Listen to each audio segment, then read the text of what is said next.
कक्षा 11 हिंदी। आत्मा का ताप पाठ 9 आज कराने जा रहा हूँ बच्चों। मैं आर.एस. प्रसाद। चलिए देखते हैं, पहले इसमें लेखक परिचय ले लेते हैं। तो ये आत्मा का ताप जो है लिखा हुआ जो है सैयद हैदर रजा के द्वारा है। सबसे पहले हम लेते हैं लेखक परिचय, इसका जानना बहुत जरूरी है। तो चित्रकार सैयद हैदर रजा का जन्म सन 1922 में बाबरिया गांव मध्य प्रदेश में हुआ था। चित्रकला की शिक्षा रजा ने नागपुर स्कूल ऑफ आर्ट्स व sir J school of arts Mumbai से प्राप्त की। भारत में अनेक प्रदर्शनियां आयोजित करने के बाद सन 1950 में वे फ्रांसीसी सरकार की छात्रवृत्ति पर फ्रांस गए और वहां चित्रकला का अध्ययन किया।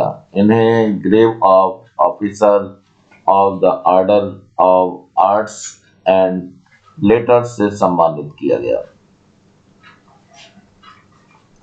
आधुनिक भारतीय चित्रकला को नया और आधुनिक मुहावरा देने वालों में हुसैन और सूजा के साथ सैयद हैदर रजा का नाम अग्रिम पंक्तियों में आता है।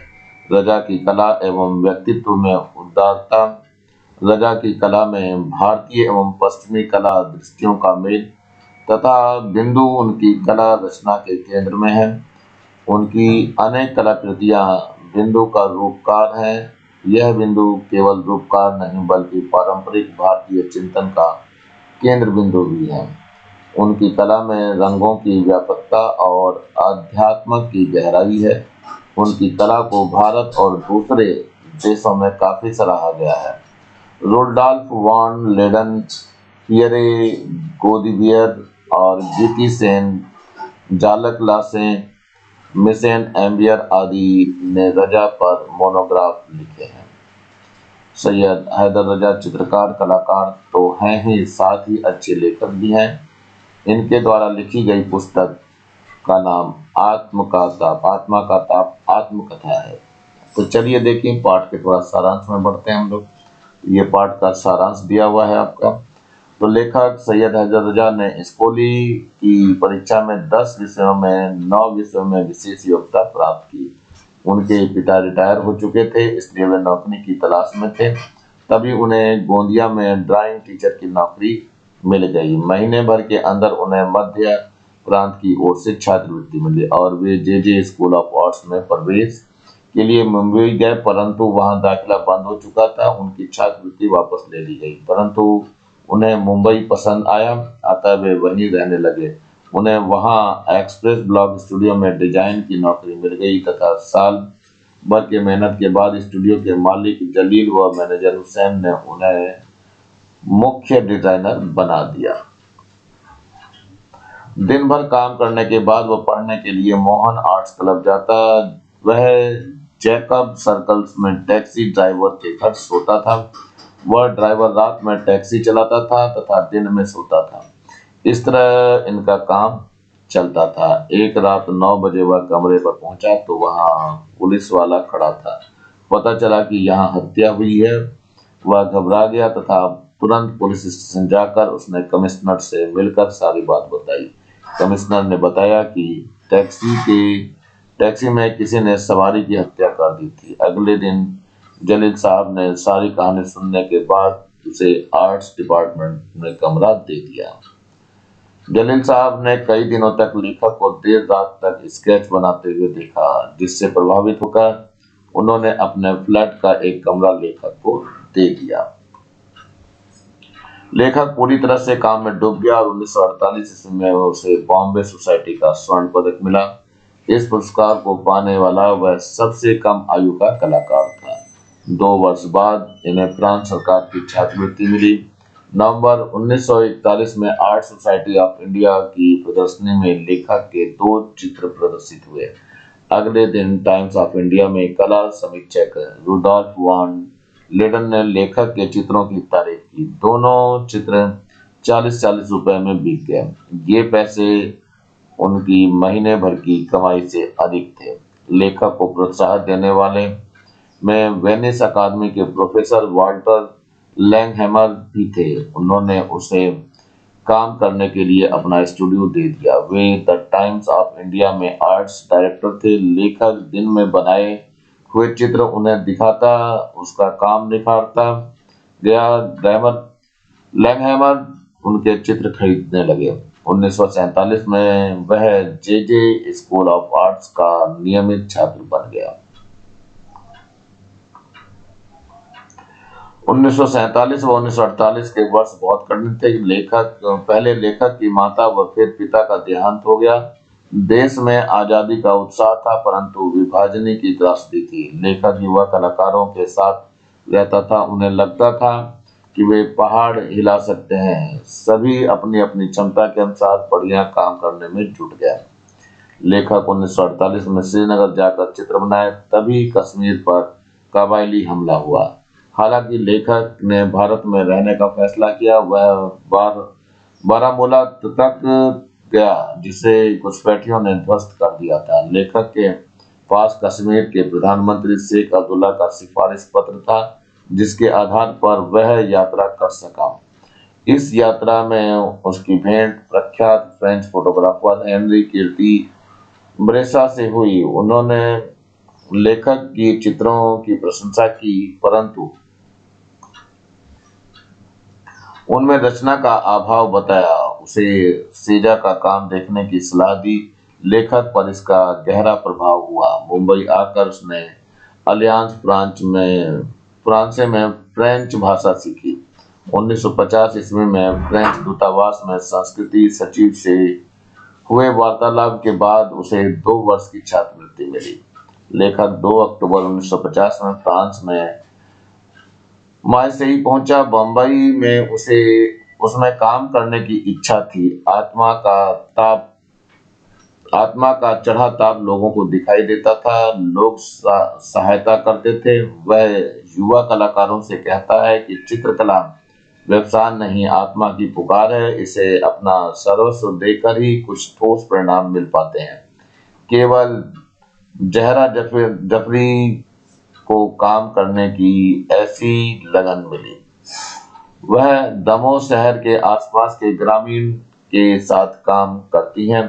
लेखक का यह संदेश देना चाहती हैं कि कुछ घंटे के में हाथ पर हाथ धरे ना बैठे रहो, खुद कुछ करो। अच्छे संपन्न परिवार के बच्चे काम नहीं करते, जबकि उनमें तमाम संभावनाएं हैं।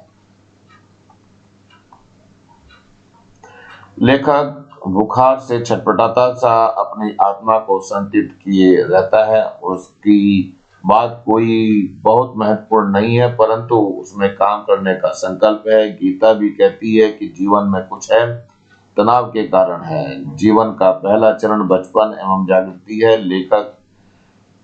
लेकिन लेखक के लिए बंबई का दौर ही जागृति चरण था। वह कहता है, पैसा कमाना महत्वपूर्ण होता है, अंततः वह महत्वपूर्ण नहीं होता। उत्तरदायित्व पूरे करने के लिए पैसा जरूरी है। चलिए कुछ शब्द देख लेते हैं बच्चों इसमें। तो रिटायर है,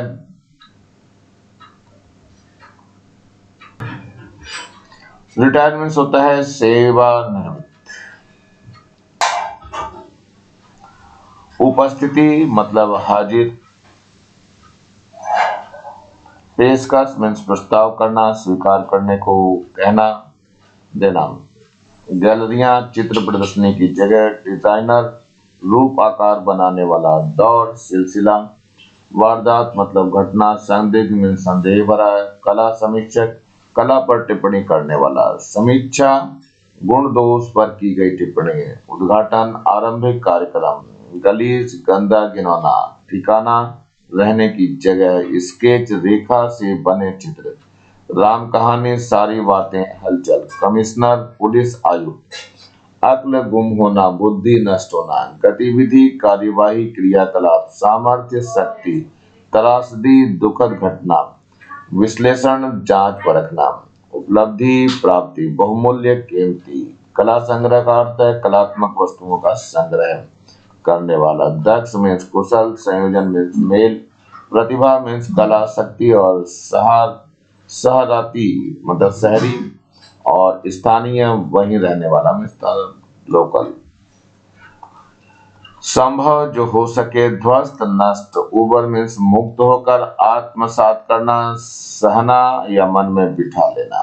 क्रूर मीन्स कठोर या कठिन, निर्दयी। ठोस मीन्स अच्छे, वास्तविक, सर्वस्व, सब कुछ। व्यवसाय मीन्स धंधा। उदारता मीन्स होता है खुलापन। ताप मीन्स जोश। ऊर्जा मीन्स शक्ति। जीनियस मीन्स प्रतिभाशाली। अधिकार मीन्स कुशलता। चित्रण मीन्स चित्र बनाना। सांस्कृतिक सचिव यानी संस्कृति के मामलों का अधिकारी। गंभीर वार्तालाप, गहरी बातचीत। खासी जटिल यानी बहुत कठिन। उत्तरदायित्व मीन्स जिम्मेदारियां, आजीविका, रोजी रोटी। निजी मसला, अपना मामला। संकल्प मीन्स इरादा, गजब की बात, अनोखी बात, खामी, कमी। संतप्त मीन्स दुखी। चित मीन्स हृदय। संभावनाएं मीन्स आशाएं। तमाम मीन्स सभी। संपन्न मीन्स धनी। हाथ पर हाथ धरना, कुछ न करना। धृष्टता, निसंकोच होकर। चलिए देखते हैं जरा कुछ पैराग्राफ के प्रश्न उत्तर चलते हैं। मैंने अमरावती के गवर्नमेंट नॉर्मल स्कूल से त्याग पत्र दे दिया। जब तक मैं बंबई पहुंचा तब तक जे स्कूल में दाखिला बंद हो चुका था। दाखिला हो भी जाता तो उसकी उपस्थिति का प्रतिशत पूरा ना हो पाता। छात्रवृत्ति वापस ले ली गई। सरकार ने मुझे अकोला में ड्राइंग अध्यापक की नौकरी देने की पेशकश की। मैंने तय किया कि मैं लौटूंगा नहीं, बंबई में ही अध्ययन करूंगा। प्रश्न है पहला, लेखक ने नौकरी से त्याग पत्र क्यों दिया? नंबर 2, लेखक द्वारा छात्रवृत्ति वापस लेने के क्या कारण थे? और नंबर 3 है, सरकार ने लेखक को कौन सी पेशकश की? चलिए उत्तर की तरफ बढ़ते हैं। तो ये उत्तर है पहला, लेखक सैयद हैदर रजा को मुंबई के जे स्कूल ऑफ आर्ट्स में अध्ययन के लिए मध्य प्रांत की सरकार की ओर से छात्रवृत्ति मिली थी, जिसके कारण लेखक ने अमरावती के गवर्नमेंट नॉर्मल स्कूल से त्याग पत्र दे दिया। नंबर 2, लेखक सैयद हैदर रजा को जे स्कूल में पढ़ने के लिए छात्रवृत्ति मिली थी, परंतु नौकरी से त्याग पत्र देने तथा अन्य कारणों से उसे मुंबई पहुंचने में देर हो गई। जब वह मुंबई पहुंचा तब तक स्कूल में दाखिले की प्रक्रिया बंद हो गई थी। यदि दाखिला हो भी जाता तो उपस्थिति का वांछित प्रतिशत पूरा नहीं हो पाता, अतः लेखक ने दाखिला नहीं लिया। इस कारण उसको मिली छात्रवृत्ति वापस ले ली गई। नंबर 3 का आंसर है, लेखक ने अपनी नौकरी से त्याग पत्र दिया था और जे स्कूल द्वारा पढ़ने के लिए दी गई छात्रवृत्ति भी दाखिला न होने के कारण वापस ले ली गई, अतः अब वह बेरोजगार हो गया था। ऐसी स्थिति में सरकार ने सैयद हैदर रजा को अकोला में ड्राइंग अध्यापक की नौकरी देने की पेशकश की। अगला पैराग्राफ देखते हैं। मैं जैकब सर्कल का 7 रास्ते वाला घर और उसका गलीज वातावरण छोड़कर के नए ठिकाने पर आ गया और पूरी तरह से अपने काम में डूब गया। इसका परिणाम यह हुआ कि 4 बरस में 1948 में बॉम्बे आर्ट सोसाइटी का स्वर्ण पदक मुझे मिला। इस सम्मान को पाने वाला मैं सबसे कम आयु का कलाकार था। 2 बरस बाद मुझे फ्रांस सरकार की छात्रवृत्ति मिल गई। मैंने खुद को याद दिलाया, भगवान के घर देर है अंधेर नहीं। मेरे पहले 2 चित्र नवंबर 1943 में आर्ट सोसाइटी ऑफ इंडिया की प्रदर्शनी में प्रदर्शित हुए। उद्घाटन में मुझे आमंत्रित नहीं किया गया क्योंकि मैं जाना माना नाम नहीं था। अगले दिन मैंने द टाइम्स ऑफ इंडिया में प्रदर्शनी की समीक्षा पढ़ी। तो प्रश्न है इसमें पहला है, लेखक को मिलने वाला सम्मान किसका परिणाम था? नंबर 2, स्वर्ण पदक जीतने का लेखक को क्या लाभ हुआ? और नंबर 3, भगवान के घर देर है अंधेर नहीं पंक्तियों के अभिप्राय को स्पष्ट कीजिए। तो चलिए बच्चों उत्तर की तरफ चलते हैं जरा। तो ये उत्तर है आपका पहला है, लेखक को बॉम्बे आर्ट सोसाइटी का स्वर्ण पदक प्राप्त हुआ था। अपने पुराने गलीज वातावरण को छोड़कर नए ठिकाने पर आने के बाद वह निश्चिंत होकर पूरी तल्लीनता के साथ अपने काम में लग गया और इसी तल्लीनता वह अपने काम के प्रति ईमानदारी तथा लगन का परिणाम उसका यह सम्मान था। नंबर 2, लेखक को बॉम्बे आर्ट सोसाइटी का स्वर्ण पदक जीतने का लाभ यह हुआ कि उसे 2 वर्ष बाद ही फ्रांस सरकार की ओर से छात्रवृत्ति प्राप्त हुई। इसके अतिरिक्त उसकी यह धारणा भी पुष्ट हुई कि सफलता भले ही देर से मिले लेकिन मिलती अवश्य है। नंबर 3, भगवान के घर देर है अंधेर नहीं। इस पंक्ति लेखक ने स्वयं से अपने समय कही जब लेखक को बॉम्बे आर्ट सोसाइटी का स्वर्ण पदक मिला और उसके 2 वर्ष बाद उसे फ्रांस सरकार द्वारा छात्रवृत्ति मिल गई। इस कथन का अभिप्राय यह है कि सच्ची लगन व ईमानदारी से परिश्रम करने वाले को ईश्वर सफलता अवश्य प्रदान करता है। सफलता मिलने में देर भले ही हो सकती है लेकिन मिलती अवश्य है। तीसरा पैराग्राफ देख रहे हैं हम लोग, यहाँ जरा देखते हैं इसमें क्या दिया हुआ है। भले ही 1947 और 1948 में महत्वपूर्ण घटनाएं घटी हों, मेरे लिए वे कठिन वर्ष थे। पहले तो कल्याण वाले घर में मेरे पास रहते मेरी माँ का देहांत हो गया। पिताजी मेरे पास ही थे, वे मंडला लौट गए। मई 1948 में वे भी नहीं रहे। विभाजन की त्रासदी के बावजूद भारत स्वतंत्र था, उत्साह था, उदासी भी थी। जीवन पर अचानक जिम्मेदारियों का बोझ आ पड़ा। हम युवा थे, मैं 25 वर्ष का था। लेखकों, कवियों, चित्रकारों की संगत थी। हमें लगता था कि हम पहाड़ हिला सकते हैं और सभी अपने अपने क्षेत्र में थे। अपने माध्यम में सामर्थ्य भर बढ़िया काम करने में जुट गए। देश का विभाजन, महात्मा गांधी की हत्या, क्रूर घटनाएं थी। व्यक्तिगत स्तर पर मेरे माता पिता की मृत्यु भी ऐसी ही क्रूर घटना थी। हमें इन क्रूर अनुभवों को आत्मसात करना था। हम उससे उबर काम में जुट गए।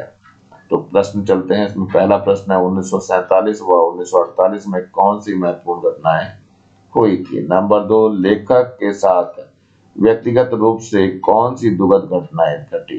नंबर 3 है घटनाओं को आत्मसात करने से लेखक का क्या अभिप्राय है। तो चलते हैं बच्चों इसके उत्तर की तरफ। तो ये पहला उत्तर है नंबर 1, 1947 में वर्षों की गुलामी के बाद अंग्रेजों से आजाद हुआ। भारत जो है अंग्रेजों से आजाद हुआ। भारत का विभाजन कर दिया गया। 1948 में महात्मा गांधी की हत्या कर दी गई थी। ये दोनों घटनाएं राष्ट्र पर गहरा प्रभाव डालने वाली थी। नंबर 2 की बात करते हैं। लेखक की माता की मृत्यु सन 1947 में हुई। उसके पिता साथ ही रहते थे परंतु माता की मृत्यु के बाद वे मंडला चले गए। 1948 में उनकी भी मृत्यु हो गई। अतः सारी जिम्मेदारियां लेखक के कंधों पर अचानक आ पड़ी। नंबर 3 का उत्तर है 1947 में देश को आजादी मिली परंतु विभाजन की पीड़ा के साथ 1948 में महात्मा गांधी की हत्या कर दी गई। लेखक के ऊपर की जिम्मेदारियां आ गई क्योंकि माता पिता दोनों का अचानक निधन हो गया। घर व देश दोनों जगह अव्यवस्था थी। अतः इन सभी घटनाओं को रात यानी चुपचाप सहन करके ही आगे बढ़ा जा सकता था।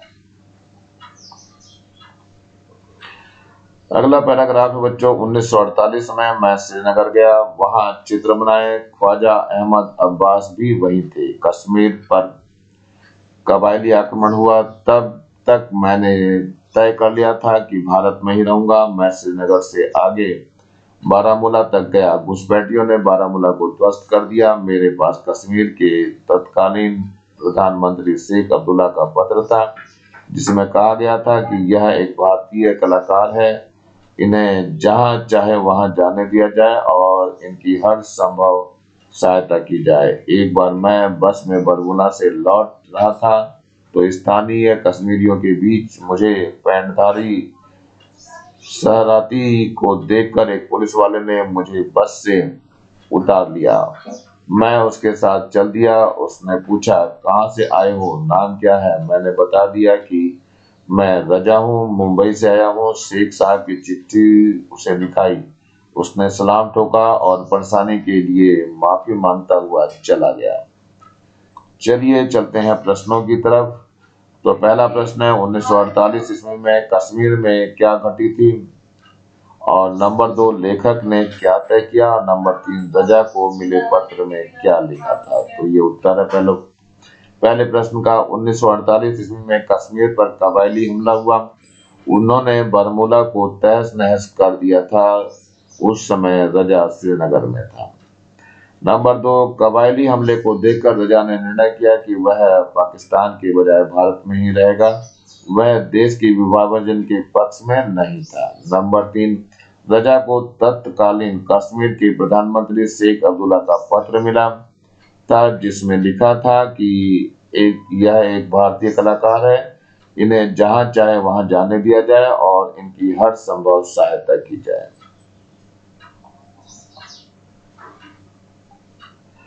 नंबर 5 पे चलते हैं। पैराग्राफ श्रीनगर की इसी यात्रा में मेरी भेंट प्रख्यात फ्रेंच फोटोग्राफर हेनरी किर्तिये ब्रेसा से हुई। मेरे चित्र देखने के बाद उन्होंने जो टिप्पणी की वह मेरे लिए बहुत महत्वपूर्ण रही।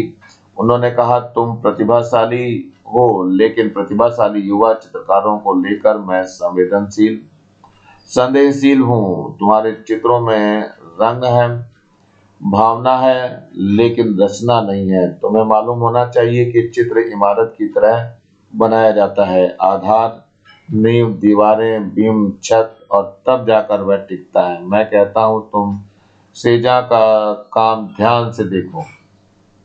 इन टिप्पणियों का मुझ पर गहरा प्रभाव पड़ा। बंबई लौटकर मैंने फ्रेंच सीखने के लिए अलियांस फ्रांसे में दाखिला ले लिया। फ्रेंच पेंटिंग में मेरी खासी रुचि थी, लेकिन मैं समझना चाहता था कि चित्र में रचना या बनावट वास्तव में क्या होगी। तो प्रश्न है इसके ऊपर, श्रीनगर में लेखक की मुलाकात किससे हुई, उसने लेखक को क्या कहा। और नंबर 2 लेखक की चित्रकला में क्या कमी थी, उसे दूर करने के लिए उसने क्या किया। और नंबर 3 लेखक को श्रीनगर की यात्रा से क्या प्रेरणा मिली।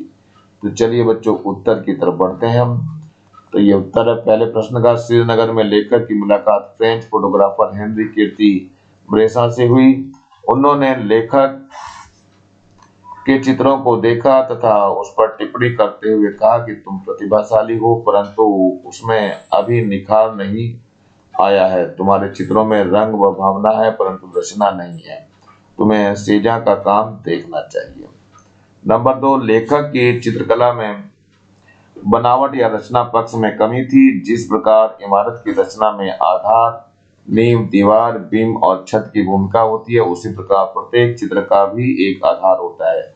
रजा की चित्रकला में उसकी कमी थी।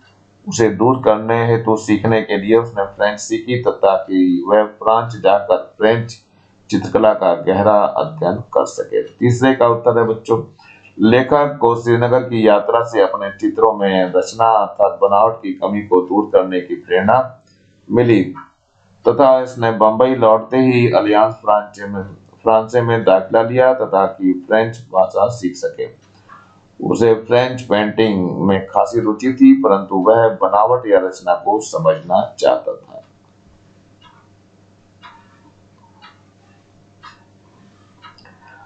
अगला पैराग्राफ है, मैं अपने कुटुंब के युवा लोगों से कहता रहता हूँ कि तुम्हें सब कुछ मिल सकता है, बस तुम्हें मेहनत करनी होगी। चित्रकला व्यवसाय नहीं है, अंतरात्मा की पुकार है। इसे अपना सर्वस्व देकर ही कुछ ठोस परिणाम मिल पाते हैं। केवल जहरी जाफारी को कार्य करने की ऐसी लगन मिली। वह पूरे समर्पण से दमोह शहर के आसपास के ग्रामीणों के साथ काम करती थी। कल मैंने उन्हें फोन किया यह जानने के लिए कि वह दमोह में क्या कर रही हैं। उन्हें बड़ी खुशी हुई कि मुझे सूर्य प्रकाश, उस ग्रामीण स्त्री का पति जो अपने पति का नाम नहीं ले रही थी, का किस्सा याद है। चलिए प्रश्न देखते हैं। नंबर 1 है, निबंध तथा निबंधकार का नाम लिखिए। नंबर 2 लेखक अपने कुटुंब के युवा लोगों को क्या संदेश देता है। नंबर 3 चित्रकला व्यवसाय नहीं अंतरात्मा की पुकार है, इस उक्ति का आशय स्पष्ट कीजिए। और नंबर 4 है, लेखक ने जहरा जाफरी की किस विशेषता का उल्लेख किया है। तो चलिए उत्तर की तरफ बढ़ते हैं बच्चों। तो उत्तर है पहला निबंध। आत्मा का ताप, निबंधकार सैयद हैदर रजा। दूसरे का है लेखक अपने कुटुंब के युवा लोगों को संदेश देता है कि वे बराबर मेहनत करें, वे चित्रकला को व्यवसाय न मानकर अंतरात्मा की पुकार माने, वे अपने कार्य में संपूर्ण समर्पण से लग जाएं, तभी कुछ ठोस परिणाम सामने आ सकते हैं। नंबर 3 की बात करो। तीसरे का उत्तर है लेखक के अनुसार चित्रकला कोई व्यवसाय नहीं है बल्कि अंतरात्मा की पुकार है। आशय यह है कि जो मनुष्य इसे धंधा मानकर अपनाता है वह इसके साथ न्याय नहीं कर सकता। जिसके मन में चित्रकला के लिए ललक है, जो इसके बिना नहीं रह सकता है, जो आत्मा की पुकार के आधार पर चित्र रचता है, वही सच्चा चित्रकार है। नंबर 4 का उत्तर है बच्चों, जहरा जाफरी एक सामाजिक सेविका है। वह दमोह शहर में रहती है। उसके मन में समाज सेवा के लिए संपूर्ण समर्पण है। एक और पैराग्राफ है, मैंने धृष्टता से उन्हें बताया कि बिन मांगे मोती मिले मिले मांगे मिले न भी, बिन मांगे मोती मिले मांगे मिले न भी।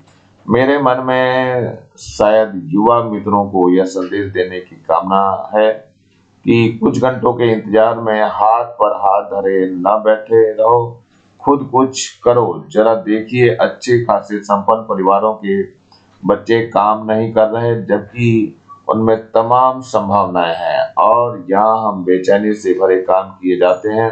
मैं बुखार से छटपटाता सा अपनी आत्मा अपने चित्त को संतृप्त किए रहता हूँ। मैं कुछ ऐसी बात कर रहा हूँ जिसमें खामी लगती है।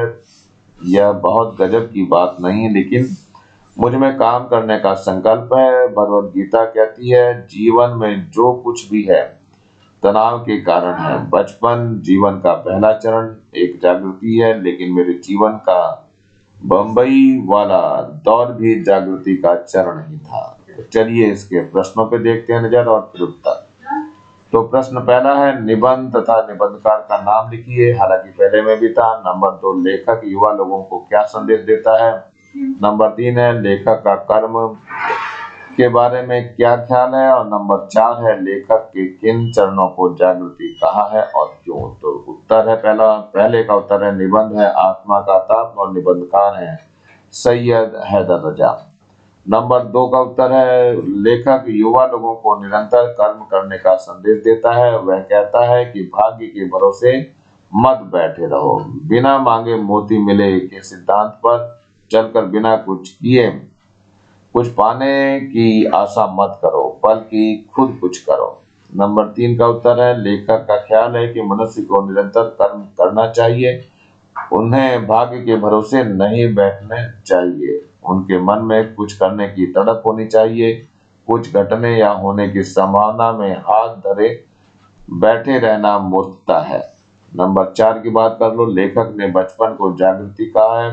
उसने अपने बंबई के जीवन को जागृति का दौर कहा है, क्योंकि इस दौर में लेखक ने बहुत कुछ सीखा और जाना। बचपन में ही हर मनुष्य हर दिन कुछ न कुछ सीखता है और जागता है।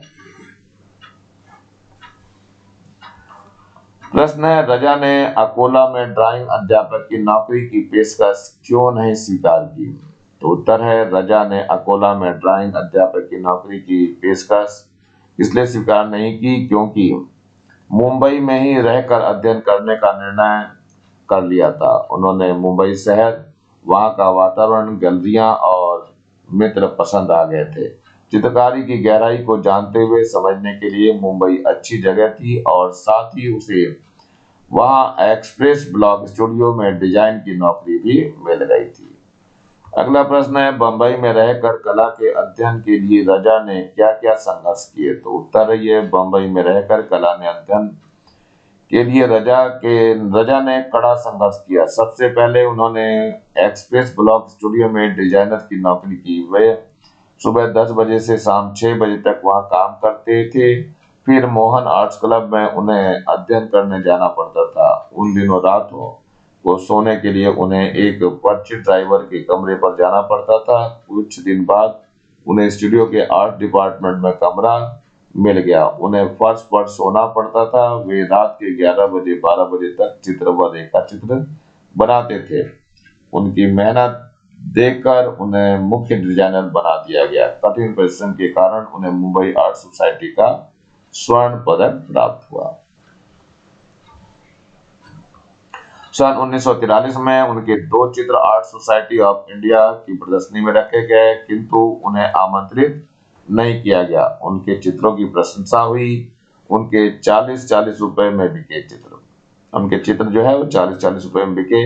वेनिस अकादमी के प्रोफेसर वाल्टर लैंगहैमर ने उन्हें अपना स्टूडियो दिया।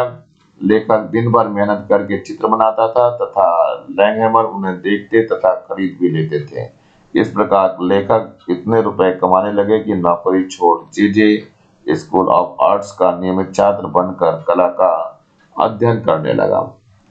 प्रश्न है, भले ही 1947 और 48 में महत्वपूर्ण घटनाएं घटी हों, लेकिन मेरे लिए वे कठिन बरस थे।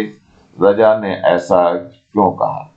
तो उत्तर है 1947-1948 में लेखक के लिए कठिन दिन इसलिए थे क्योंकि उन्हें व्यक्तिगत जीवन में माता पिता के साय से वंचित होना पड़ा। सन 1947 में उनकी माता का देहांत हो गया और मई सन 1948 में उनके पिताजी चल बसे।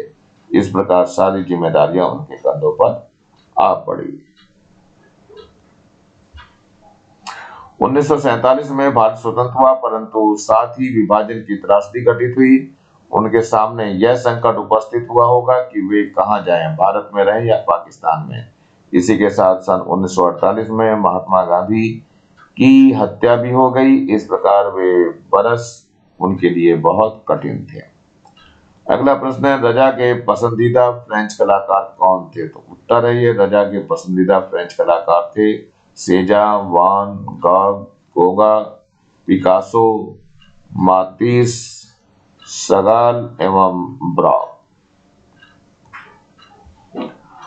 प्रश्न है अगला, तुम्हारे चित्रों के रंग है, भावना है, लेकिन रचना नहीं है। तुम्हें मालूम होना चाहिए कि चित्र इमारत की तरह बनाया जाता है। आधार, नींव, दीवारें, बीम, छत और तब जाकर के वह टिकता है। यह बात नंबर 1 किसने किस संदर्भ में कही? नंबर 2 है रजा पर इसका क्या प्रभाव पड़ा? तो उत्तर है, पहले क की बात कर लेते हैं। यह बात प्रख्यात फ्रेंच फोटोग्राफर हेनरी केटी ब्रेसा ने श्रीनगर की यात्रा के दौरान लेखक सैयद रजा के चित्रों को देखने के बाद कही थी। उनका मानना था कि चित्र में भवन निर्माण के समान सभी तत्व मौजूद होने चाहिए। चित्रकारी में रचना की जरूरत होती है, इसलिए उन्होंने लेखक को सेजा के चित्र देखने की सलाह दी। नंबर क का उत्तर है ये फ्रेंच फोटोग्राफर की सलाह का रजा पर गहरा प्रभाव पड़ा। मुंबई लौटकर उन्होंने फ्रेंच सीखने के लिए अलियांस फ्रांसे में दाखिला लिया। उनकी रुचि फ्रेंच पेंटिंग में पहले से ही थी। अब वे उनकी बारीकियों यानी उसकी बारीकियों को समझने का प्रयास करने लगे। इस कारण उन्हें फ्रांस जाने का अवसर भी मिला। प्रश्न है अगला, रजा को जलील साहब जैसे लोगों का सहारा न मिला होता तो क्या तब भी वे एक जाने माने चित्रकार होते? तर्क सहित लिखिए। तो उत्तर है ये रजा को जलील साहब जैसे लोगों का सहारा न मिला होता तो भी वे एक जाने माने चित्रकार होते। इसका कारण है उनके अंदर चित्रकार बनाने की इच्छा, अदम्य इच्छा। लेखक बचपन से ही प्रतिभाशाली था। उसे आजीविका का साधन मिल गया था, परंतु उसने नौकरी छोड़ करके चित्रकला सीखने के लिए कड़ी मेहनत की। मेहनत करने वालों का साथ कोई ना कोई दे ही देता है। जलील साहब ने भी उनकी प्रतिभा, लगन व मेहनत को देखकर सहायता की। लेखक के उत्साह, संघर्ष की क्षमता, काम करने की इच्छा ही उसे महान चित्रकार बना देती है। प्रश्न है, चित्रकला व्यवसाय नहीं अंतरात्मा की पुकार है। इस कथन के आलोक में कला के वर्तमान और भविष्य पर विचार कीजिए। तो ये उत्तर है बच्चों वर्तमान। यह बात सत्य है कि चित्रकला व्यवसाय नहीं अंतरात्मा की पुकार है, परंतु आज व्यवसाय प्रधान युग है। हर कला बिक रही है। भारत के सर्वाधिक विख्यात चित्रकार M.A. हुसैन की एक एक कृति करोड़ों रुपए में बिक रही है। अन्य कलाकार भी इसके माध्यम से धन कमाने में लगे हुए हैं, अतः अब यह कला व्यवसाय हो चुकी है। भविष्य चित्रकला की का भविष्य उज्जवल है। इस बात की संभावना तो कम है कि अब यह कला व्यावसायिक न होकर अंतरात्मा की अभिव्यक्ति करेगी, परंतु हाँ, इस कला की उन्नति और अधिक होगी। अगला प्रश्न है, हमें लगता था कि हम पहाड़ हिला सकते हैं, आप किन परिस्थितियों में ऐसा सोचते हैं? उत्तर है ये, जब हम कोई सृजन करते हैं और उसके माध्यम से जन साधारण को प्रभावित करने में सामर्थ्य होते हैं, तो हमें लगता है कि हम चाहो तो बड़ा से बड़ा कार्य कर सकते हैं। प्रश्न है, जब तक मैं बंबई पहुंचा तब तक जे स्कूल में दाखिला बंद हो चुका था। इस वाक्य को हम दूसरे तरीके से भी कह सकते हैं, मेरे बंबई पहुंचने से पहले जे स्कूल में दाखिला बंद हो चुका था। नीचे दिए गए वाक्यों को दूसरे तरीके से लिखिए। तो पहला है ये, जब तक मैं प्लेटफॉर्म पर पहुंचती तब तक गाड़ी जा चुकी थी।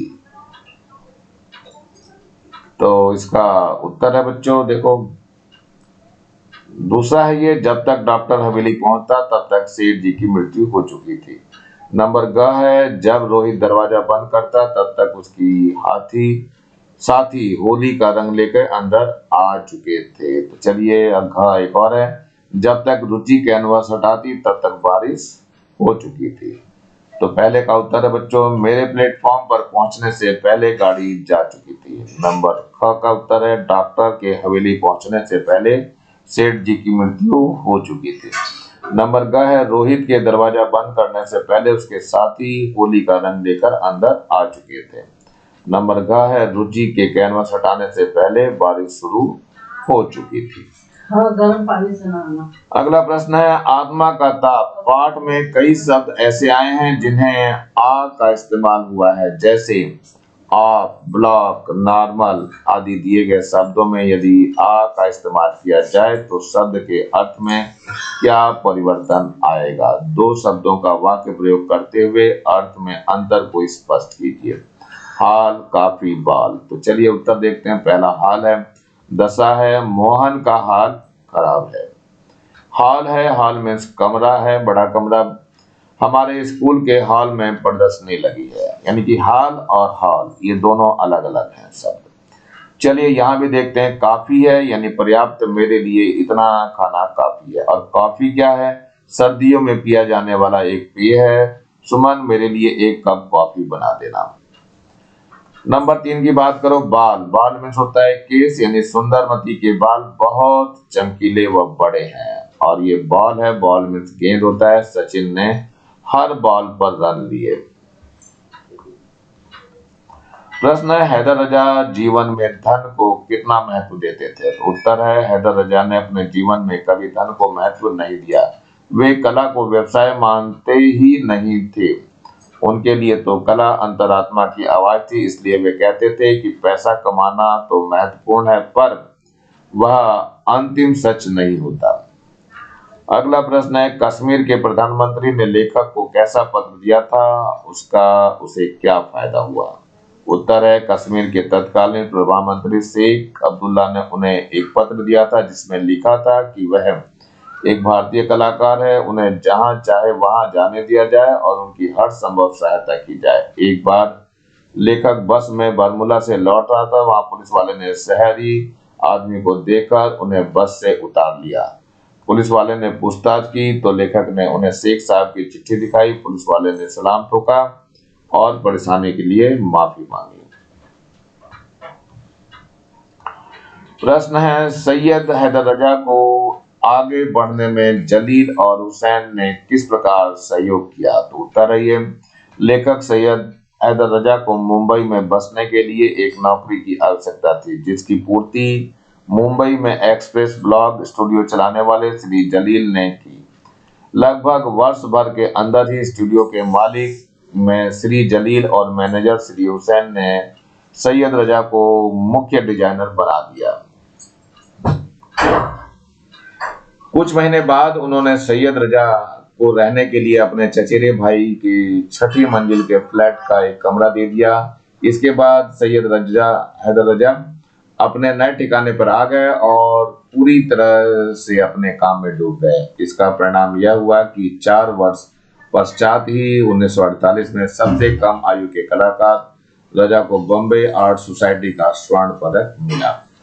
इस प्रकार सैयद रजा को आगे बढ़ने में जलील एवं हुसैन ने यथासंभव सहयोग किया। अगला प्रश्न है हमारे पास, प्रोफेसर लैंगहैमर कौन थे? उन्होंने रजा को आगे बढ़ने में किस प्रकार योगदान दिया? तो उत्तर है प्रोफेसर लैंगहैमर सैयद हैदर रजा के प्रशंसक थे। वे वेनिस अकादमी के प्रोफेसर थे। रजा को आगे बढ़ने के लिए उन्होंने अपना स्टूडियो दे दिया। उस स्टूडियो में बैठकर रजा ने जिन चित्रों को बनाया उसे लैंगहैमर ने ही खरीद लिया।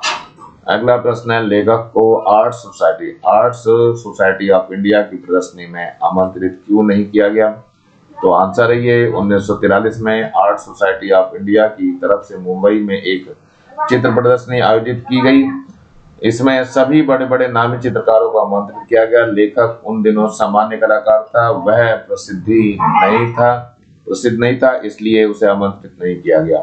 हालांकि उनके 2 चित्र उस प्रदर्शनी में रखे गए थे। ये मित्र नहीं बच्चों, ये चित्र है, ध्यान रखना, ये चित्र है।